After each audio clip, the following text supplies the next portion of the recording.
اللہ الرحمن الرحیم۔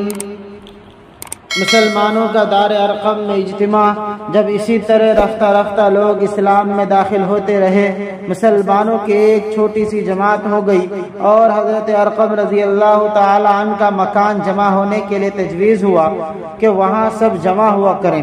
حضرت ارقم سابقین اولین میں سے ہیں، 7ویں یا 10ویں مسلمان ہیں۔ کوہ صفا پر آپ کا مکان تھا۔ حضرت عمر رضی اللہ تعالی عنہ کے اسلام لانے تک رسول اللہ صلی اللہ علیہ وسلم اور صحابہ اکرام وہیں جمع ہوتے تھے۔ حضرت عمر کے اسلام لانے کے بعد جہاں چاہتے جمع ہو جاتے۔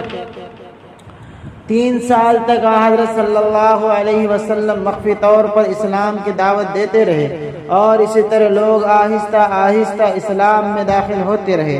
3 سال کے بعد یہ حکم نازل ہوا کہ اعلان اسلام کی طرف بلائیں۔ چنانچہ آپ کوہ صفا پر چڑھے اور قبائل قریش کو نام بنام پکارا۔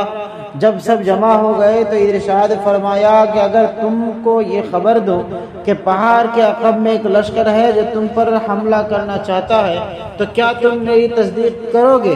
سب نے ایک زبان ہو کر کہا، بے شک ہم نے تو آپ سے سوائے صدق اور سچائی کے کچھ دیکھا ہی نہیں۔ تب آپ نے فرمایا کہ تم ایک سخت عذاب سے ڈراتا ہوں۔